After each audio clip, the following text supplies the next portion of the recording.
রঘু নামের এই লোকটা একটা রেলওয়ের গেটম্যান। তার কাজ চলন্ত ট্রেনকে সবুজ ফ্ল্যাগ দেখানো। ছোট্ট এই ঘরটিতে 15 বছর যাবৎ সে একাই বাস করে। শুধু কি তাই, গত 15 বছর যাবৎ সে মানুষ নামের কোনো প্রাণীর সাথে কথা বলেনি। প্রতিদিনের মতো আজও সে ট্রেনকে সিগন্যাল দিচ্ছিল। ঠিক তখন সে ট্রেন থেকে কাউকে পড়ে যেতে দেখে। কাছে গিয়ে দেখে সেখানে একটা মেয়ে পড়ে আছে। মেয়েটি তখনও জীবিত ছিল। রঘু তাকে তুলে ঘরে নিয়ে আসে। 15 বছর পর মানুষ নামের এই প্রাণীকে দেখে সে তাকে ছুঁয়ে দেখার জন্য বেকুল হয়ে যায়। কিন্তু ভাগ্য খারাপ ছিল, কারণ মেয়েটিকে ছুঁয়ে দেখার আগেই তার জ্ঞান ফিরে আসে। সে রঘুকে তার এত কাছে দেখে ভয় পায়। চৈতালি নামের এই মেয়েটি তাকে বলে, ট্রেনের দরজার সামনে দাঁড়িয়েছিলাম, আর এমন সময় হঠাৎ আমার পা পিছলে যাওয়ায় আমি নিচে পড়ে যাই। কিছু সময় পরে চৈতালি বাইরে যাওয়ার চেষ্টা করে, যা দেখে রঘু তাকে যেতে নিষেধ করে। কিন্তু চৈতালি তার কথা না শুনে ঘর থেকে বাইরে বের হয়ে আসে। এরপর সে অনেক সময় পর্যন্ত হাঁটতে থাকে, কিন্তু কোনোভাবেই এই বিশাল মরুভূমি থেকে বের হতে পারে না। তাই অতিরিক্ত গরম ও পানি পিপাসার কারণে কিছু দূর গিয়ে অজ্ঞান হয়ে পড়ে যায়। রঘু তাকে আবারও নিয়ে আসে। চৈতালির জ্ঞান ফিরলে রঘু তাকে বলে, এখান থেকে যাওয়া অসম্ভব, কারণ এই এলাকাটা বিশাল এক মরুভূমি। রঘু তাকে তার পরিচয় দিয়ে বলে,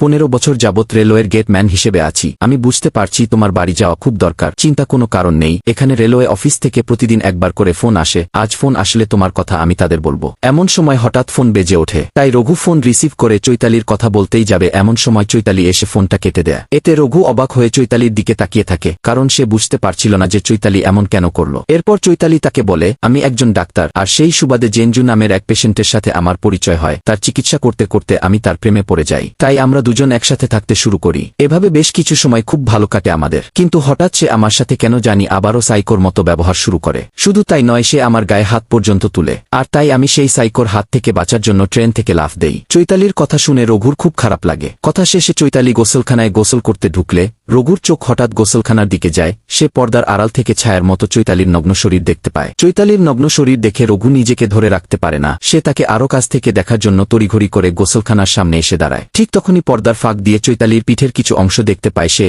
যেখানে একটা কাটা দাগ ছিল। তার মনে জোরে সোরে লাড্ডু ফুটতে শুরু করে, কারণ 15 বছর পর সে কোনো মেয়েকে দেখেছে, তাও আবার গোসলখানায় উলঙ্গ অবস্থায়। কি মনে হয় আপনাদের, রঘু কি তার আবেগকে কন্ট্রোল করতে পারবে, নাকি রঘু হায়নার মতো চৈতালির উপরে ঝাঁপিয়ে পড়বে? Comment for next part.